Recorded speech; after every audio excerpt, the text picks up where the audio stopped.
Bonjour à tous, bien content de vous retrouver cette semaine.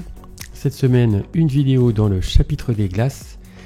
Ayant une machine à glace depuis pas très longtemps, une très jolie turbine, je vais donc pouvoir développer ce sujet avec grand plaisir. Alors pour commencer, la moitié du sucre va servir pour un mélange avec le glucose atomisé, que voilà, c'est-à-dire un glucose déshydraté, il n'est pas en sirop. Voilà, un petit mélange. Le glucose atomisé va servir à avoir une texture plus souple de la glace une fois qu'elle est congelée. Et ensuite le stabilisateur qui stabilise l'eau, c'est pour éviter que des morceaux de glace hydrique se forment au cours de la transformation donc, de notre appareil en glace. Voilà, ça épaissit un petit peu le liquide. Donc là aussi, ça se mélange bien comme il faut.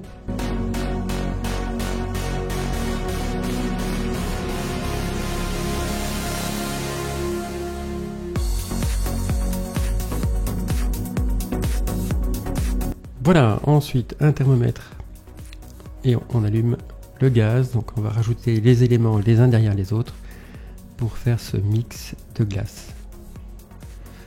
Alors première étape, c'est de mettre le premier sucre. Alors j'ai mis les deux là, j'ai été un peu trop vite. Mais donc le premier en théorie c'est les sucres, c'est-à-dire le glucose atomisé avec le sucre.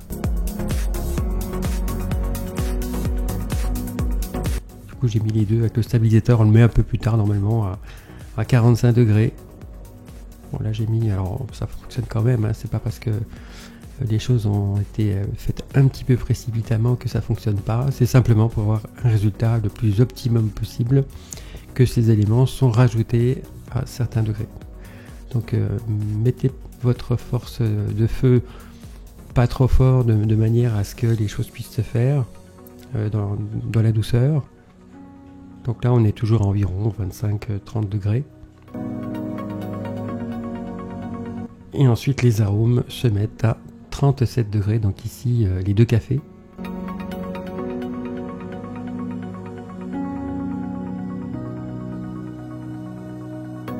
Alors ça peut peut-être surprendre un peu de mettre à la fois du bon café et puis un café lyophilisé. C'est simplement que la qualité en fait de ce café là est un petit peu dans la force et l'autre dans le goût.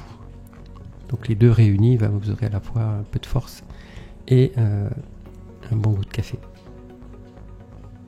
Voilà, donc là ici on est à environ 37 degrés, alors c'est pas non plus à 1 degré près.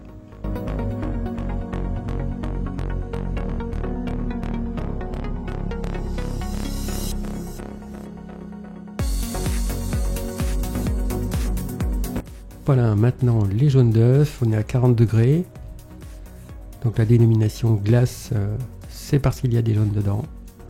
Dans la dénomination crème glacée, il n'y a pas de jaune d'œuf. Soit il n'y a rien, soit il y en a un tout petit peu, en fait en dessous de 7%. La législation prévoit 7% pour les glaces. Donc on peut faire une crème glacée améliorée en lui mettant 3% par exemple. Améliorée puisqu'en fait le jaune d'œuf étant un facteur de goût, donc ça va donner une qualité qui est donc supérieure.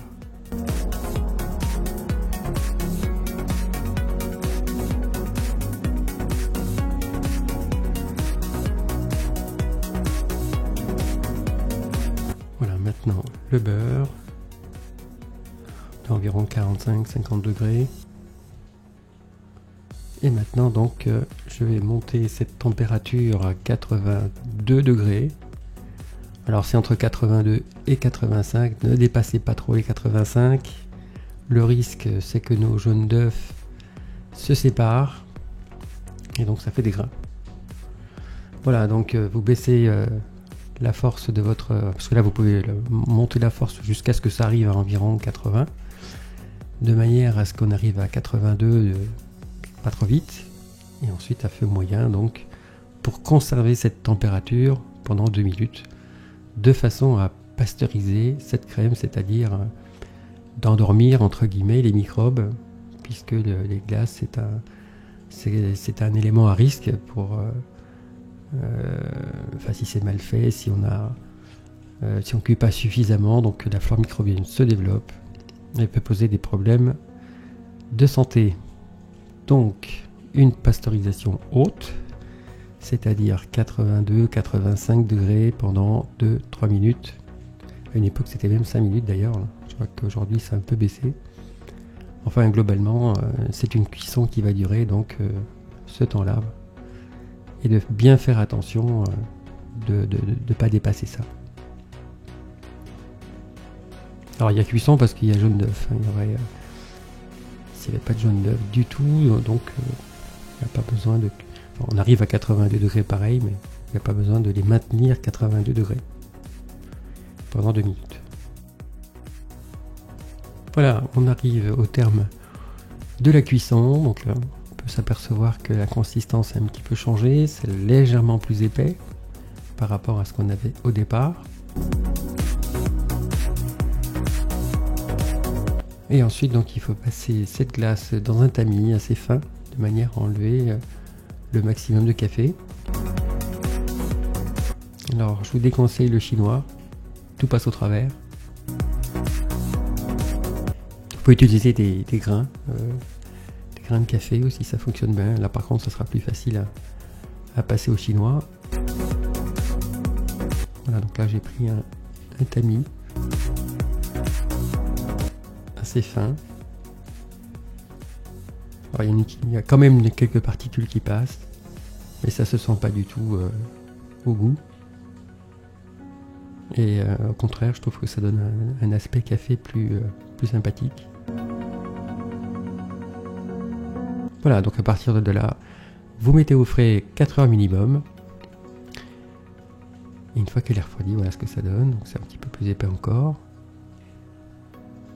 Et ensuite, eh bien, il faut simplement le passer à la turbine et laisser tourner pendant 40-45 minutes. Et votre glace est prête.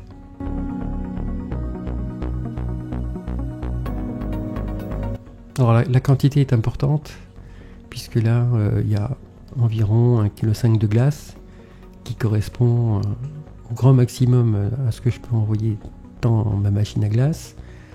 Maintenant, vous avez des machines où les quantités maximum sont de 1 litre, enfin 1 kg, on va plutôt parler en kilo qu'en litre. Et donc, il faut faire attention à ce que vous puissiez, à ce moment-là, ne pas dépasser et puis diviser la recette pour avoir 1 kg de produit. Sauf si vous le faites en 2 parties, par exemple.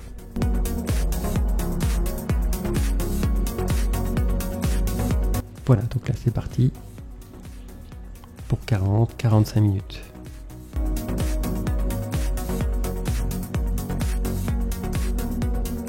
Allez, j'accélère le temps de la vidéo de manière à voir la transformation qui se fait petit à petit. Bon, assez rapidement parce que sinon il faut attendre 45 minutes. C'est quand même un peu long. Voilà, là on se rend un peu mieux compte de ce qui se passe. Voilà, donc la texture complètement différente. Voilà, qui tient quand même bien. Alors tout est mis au congélateur auparavant, le bac et puis ainsi que la spatule, voilà, le plus froid possible pour éviter la refonte. Enfin la fonte tout simplement.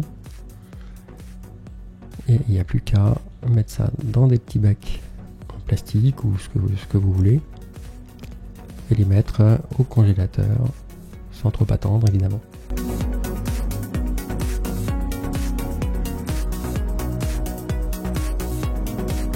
Voilà, s'achève donc cette vidéo. Je vous remercie de m'avoir suivi durant tout ce temps et je vous invite à suivre les prochaines vidéos de glace, notamment la glace au chocolat va suivre juste après. Voilà, merci, passez une bonne journée et à très bientôt. Salut!